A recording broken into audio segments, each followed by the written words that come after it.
एक बार फिर से आप सभी यूट्यूब दर्शकों के लिए एक नया वीडियो लेकर के हाजिर हुआ हूँ।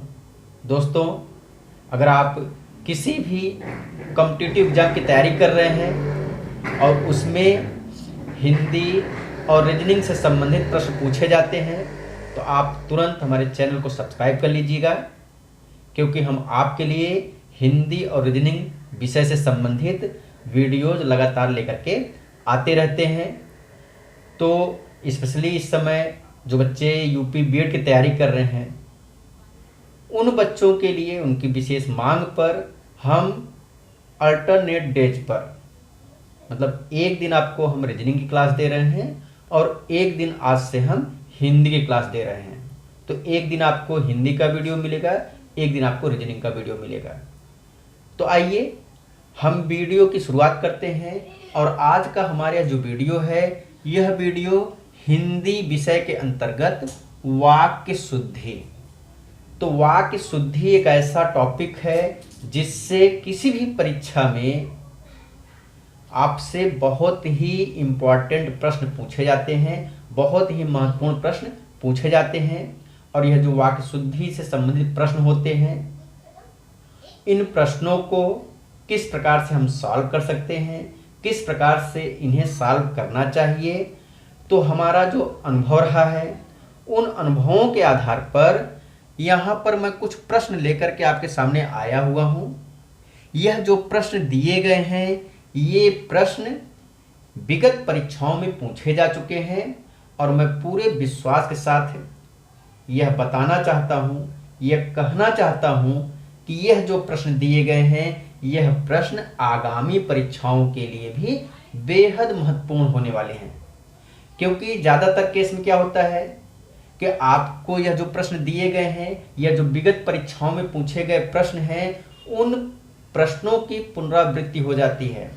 उन्हीं प्रश्नों से आपसे फिर से किसी परीक्षा में प्रश्न पूछे जा सकते हैं, उनके पूछे जाने की संभावना होती है। तो यहाँ पर जो प्रश्न दिए गए हैं, इन प्रश्नों को हम एक एक करके पढ़ते चलेंगे और फिर इसमें जो त्रुटियां हैं, उन त्रुटियों को हम मार्क करते चलेंगे, उनको समझते चलेंगे। आप इसको अगर थोड़ा ध्यानपूर्वक सुनेंगे, लास्ट तक वीडियो को देखेंगे, तो मुझे पूरा विश्वास है आपको इस वीडियो से बहुत कुछ सीखने को मिलने वाला है। तो आइए वीडियो को शुरुआत करते हैं। आपके सामने पहला प्रश्न है, मानव ईश्वर की सबसे उत्कृष्टतम कृति है। आपको एक सेंटेंस दिया गया है, एक वाक्य दिया गया है। अब आपको इस वाक्य में कौन सा शब्द गलत है, उस शब्द को पहचानना है। किस शब्द को यहाँ पर गलत तरीके से प्रेजेंट किया गया है, गलत तरीके से यहाँ पर प्रस्तुत किया गया है। तो आइए देखिएगा, मानव ईश्वर की सबसे उत्कृष्टतम कृति है। तो यहाँ पर जो शब्द गलत है वह है सबसे, क्योंकि यह जो शब्द आया है इसका यहाँ पर कोई भी यूज नहीं है, इसका कोई उपयोग नहीं है। अगर हम इसको रिमूव कर दें, इसको हम रिमूव कर दें, तब भी जो वह वाक्य है, इस वाक्य में कोई भी परिवर्तन नहीं होता है। क्योंकि उत्कृष्टतम का मतलब ही होता है जो सबसे उत्कृष्ट हो, जो सबसे अच्छा हो, जो बेस्ट हो। तो यह जो उत्कृष्टतम होता है उसका मतलब ही होता है सबसे अच्छा, सबसे उत्कृष्ट। तो यहाँ पर जो शब्द आया था उस शब्द की कोई आवश्यकता नहीं है।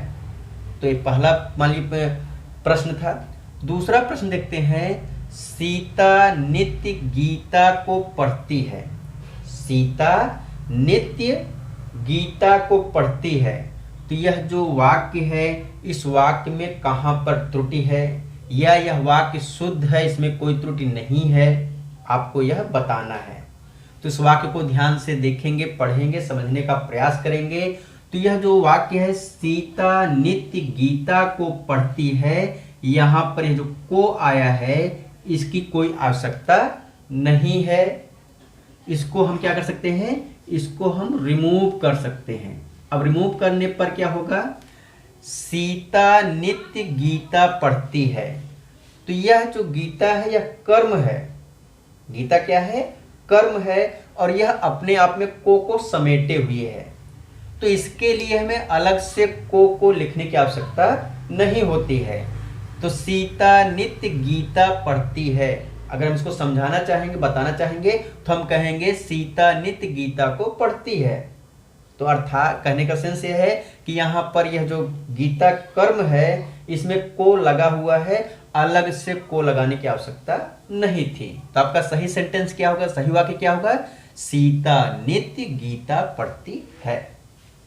आगे बढ़ते हैं। तीसरा प्रश्न है, उसने गुप्त रहस्य प्रकट कर दिए। उसने गुप्त रहस्य प्रकट कर दिए। अब इस सेंटेंस को आप देखेंगे तो इस सेंटेंस में भी एक वर्ड ऐसा है जिसकी आवश्यकता नहीं है, फिर भी यहाँ पर रखा गया है।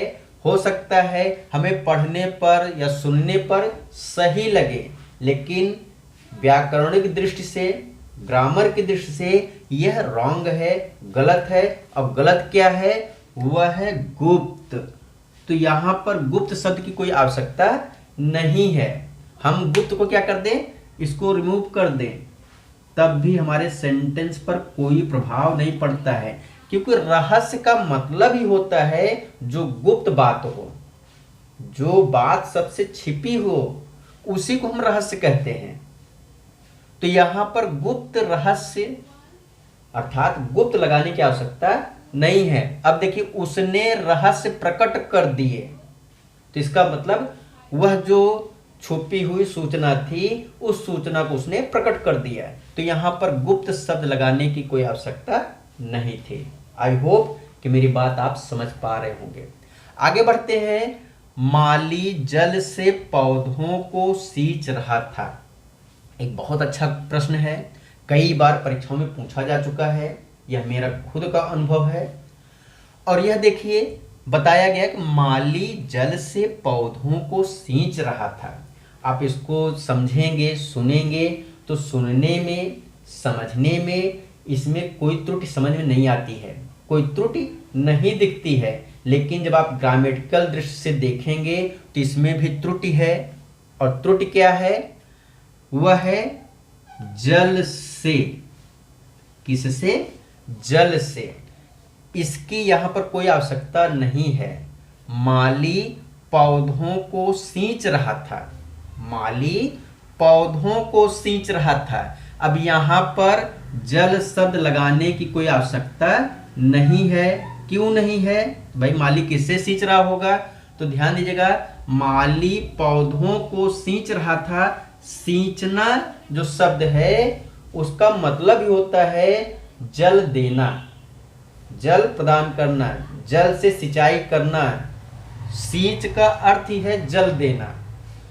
तो माली पौधों को सींच रहा था इसमें, और माली जल से पौधों को सींच रहा था इसमें, दोनों में कोई अंतर नहीं है। लेकिन यहाँ पर जो जल लगा हुआ था उसकी कोई आवश्यकता नहीं है।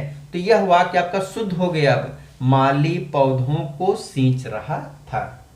मुझे पूरी उम्मीद है आप थोड़ी भी गंभीरता से बात को सुन रहे होंगे, तो आपको यह बात आसानी से समझ में आ रही होगी। तो ऐसे ही प्रश्न आपके बीएड में या टेट में या किसी अन्य परीक्षा में जिसमें हिंदी ग्रामर पूछा जाता है, ऐसे ही प्रश्न आपको देखने को मिलेंगे। तो अभी ध्यान से पढ़ लो, एग्जाम में मजे करोगे। आगे चलते हैं। अगला प्रश्न है, विष्णु के अनेकों नाम हैं। विष्णु के अनेकों नाम हैं। तो फिर वही चीज है, आप इसको एक बार सुनेंगे तो देखने में लगेगा कि सही है, इसमें कोई त्रुटि नहीं है। लेकिन जैसे जैसे आप अनुभवी होते जाएंगे, जैसे जैसे आपके पास एक्सपीरियंस आता जाएगा, जैसे जैसे आप पढ़ाई करते जाएंगे, आपको इन सब चीज़ों में जो कमियां हैं, जो त्रुटियां हैं, वो समझ में आने लगेंगी। तो विष्णु के अनेकों नाम हैं। यहाँ पर अनेकों का कोई मतलब नहीं है। अनेक जो है वह वैसे ही प्लूरल में है। तो विष्णु के अनेक नाम हैं, मतलब विष्णु के कई नाम हैं। तो अनेक ही शुद्ध होता है, अनेकों अशुद्ध होता है। तो विष्णु के अनेक नाम हैं, ना कि अनेकों। तो विष्णु के अनेकों नाम गलत हो जाएगा। विष्णु के अनेक नाम हैं। मोस्ट इंपॉर्टेंट क्वेश्चन, बहुत ही महत्वपूर्ण प्रश्न है। आपने भी अगर थोड़ा बहुत एक्सपीरियंस होगा तो कई बार आपने इसको देखा होगा, और बहुत से ऐसे हमारे दर्शक होंगे जिनको ये सब चीज़ें पहले से भी पता है। ये डिपेंड करता है आपके अनुभव के ऊपर, आप कितने अनुभवी हैं। लेकिन मेरी ऐसी अवधारणा है, मेरी ऐसी सोच है कि जो लोग अभी बीएड पहली बार देने जा रहे हैं वे सब लोग अभी इन सब चीज़ों को उतना अच्छे से जानते नहीं हैं। तो ध्यान से सुन लो, ध्यान से पढ़ लो, एग्जाम में मज़े करोगे। आगे देखते हैं, तलवार एक अस्त्र है। तलवार एक अस्त्र है। फिर वही चीज़ है, यह प्रश्न कभी सामने पड़ा होगा तो आप इसको तुरंत पकड़ लेंगे, अगर सामने नहीं पड़ा होगा तो अभी आप सोचोगे कि अस्त्र किसे कहते हैं, शस्त्र किसे कहते हैं, फिर आप डिसीजन लोगे। हो सकता है सही हो जाए, हो सकता है गलत हो जाए, लेकिन एक बार सीख लेने के बाद कभी गलत नहीं होगा। तो तलवार एक अस्त्र नहीं है, बल्कि तलवार एक शस्त्र है। तो यहाँ पे अस्त्र शब्द गलत था, यहाँ पे कौन सा शब्द होना चाहिए, यहाँ पर सही शब्दों का शस्त्र। तो शस्त्र का मतलब होता है जो आपके साथ रहे, जो आपके हाथ में रहे, उसे शस्त्र कहते हैं। और अस्त्र उसे कहते हैं जो फेंक कर चलाया जाता है, जो हमारे हाथ से अलग हो जाता है। तो आप देखिए, तलवार क्या होता है, हम तलवार हाथ से क्या करते हैं, चलाते हैं, मतलब हमारे हाथ में रहेगा। तो जो हमारे हाथ में रहेगा वह अस्त्र होता है, सॉरी, जो हमारे हाथ में रहता है वो शस्त्र होता है। और जिसे हम फेंकते हैं, जो हमारे हाथ से अलग हो जाता है, उसे हम अस्त्र कहते हैं। तो तलवार हमारे हाथ में रहता है, अर्थात यह क्या है, शस्त्र है। अगला प्रश्न देखिएगा, बहुत ही इंपॉर्टेंट है। हमारी सौभाग्यवती पुत्री का विवाह है। हमारी सौभाग्यवती पुत्री का विवाह है। तो ध्यान दीजिएगा। फिर अगर इसको आपने कभी सुना होगा, कभी इस प्रश्न से पाला पड़ा होगा तो आप इसको सही कर लेंगे, पाला नहीं पड़ा होगा तो आप इसको अभी सीखेंगे। तो ध्यान दीजिएगा, जिस बेटी का भी विवाह होने वाला है, क्या कहा गया, हमारी सौभाग्यवती पुत्री का विवाह है। तो पुत्री का विवाह भी हुआ नहीं है। तो ध्यान दीजिएगा, जैसे कोई लड़की होती है, जब तक उनकी शादी नहीं हुई है तब तक कुंवारी है, शादी हो गई है तो मान लीजिए जो उनका कुंवारापन है वो मान लीजिए क्या हो गया, समाप्त हो गया। वैसे ही जब तक बेटी की शादी नहीं हुआ है तब तक उन्हें हम सौभाग्यवती नहीं कह सकते हैं। सौभाग्यवती तब कहा जाता है जब शादी हो जाता है। शादी हो जाती है तो उन्हें हम सौभाग्यवती कहते हैं। यहाँ पर भी विवाह नहीं हुआ है, कहा कि हमारी सौभाग्यवती पुत्री का विवाह है, मतलब होने वाला है। तो ध्यान दीजिएगा, यह सौभाग्यवती क्या हो जाएगा, गलत हो जाएगा। सौभाग्यवती उनको कहा जाता है जब शादी हो जाता है। तो इसके स्थान पर कौन सा शब्द यूज होगा, सौभाग्य, सौभाग्यकांक्षिणी। सौभाग्यकांक्षिणी मतलब सौभाग्य की आकांक्षा करने वाली, सौभाग्य की इच्छा रखने वाली। तो सौभाग्यवती तब जब शादी हो जाए तब, सौभाग्यकांक्षिणी कब, जब तक शादी नहीं हुई है तब। तो इंपॉर्टेंट है, नोट कर लीजिएगा, समझ लीजिएगा। अगला प्रश्न देखिएगा, अगला प्रश्न है, साहित्य और जीवन का घोर संबंध है।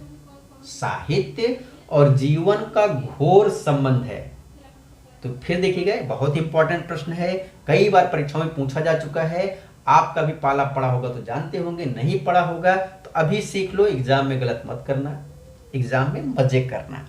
साहित्य और जीवन का घोर संबंध नहीं होता है, बल्कि कौन संबंध होता है, यह सही कर रहे हैं, घनिष्ठ संबंध होता है। घोर नहीं बल्कि क्या होता है, घनिष्ठ, क्लोज। ठीक है, तो साहित्य और जीवन का क्लोज रिलेशनशिप है, क्लोज संबंध है। तो ध्यान दीजिएगा, साहित्य और जीवन का घोर संबंध नहीं होता है बल्कि घनिष्ठ, क्लोज।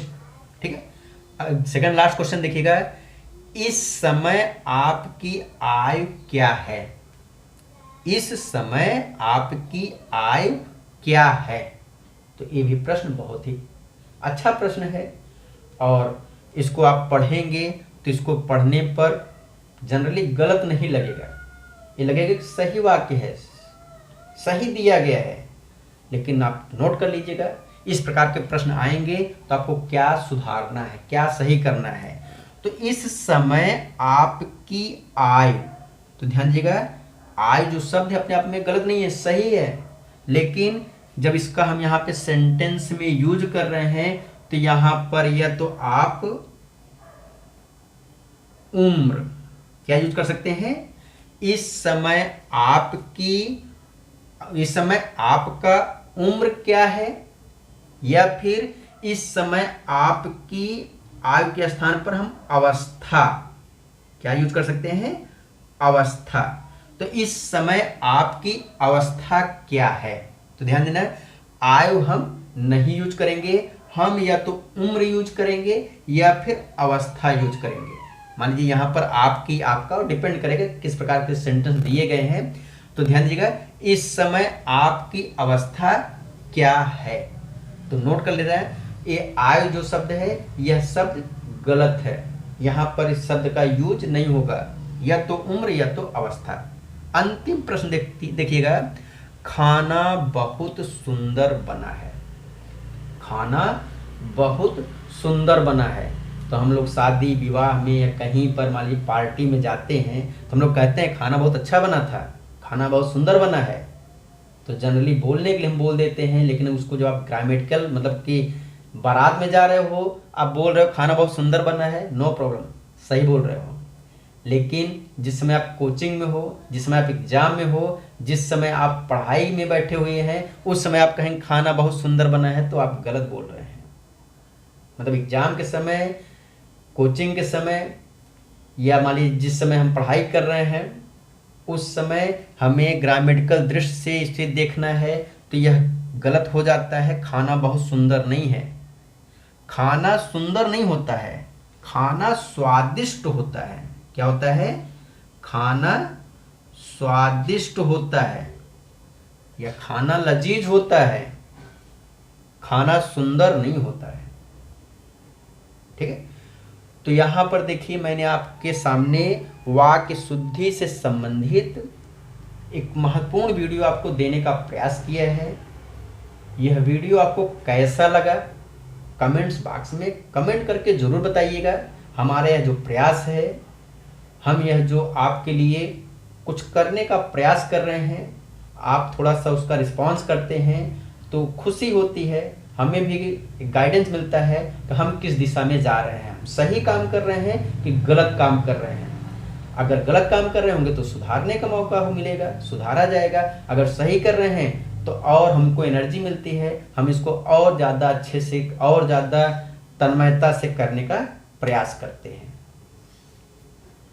सुना होगा आपने, जीतने की इच्छा सब रखते हैं, जीतना हर कोई चाहता है, लेकिन जीतने के लिए जो परिश्रम करना पड़ता है उसे कोई करना नहीं चाहता है। जीतने की इच्छा सब रखते हैं, जीतना सब चाहता है, लेकिन जीतने के लिए जो परिश्रम करना होता है उसे कोई करना नहीं चाहता है। जैसे आज के ज़माने में सभी लोग चाहते हैं कि फिर से भगत सिंह पैदा हो जाए, फिर से सुखदेव पैदा हो जाए, फिर से चंद्रशेखर आज़ाद पैदा हो जाए, लेकिन अपने घर न पैदा हो, पड़ोसी के घर पैदा हो।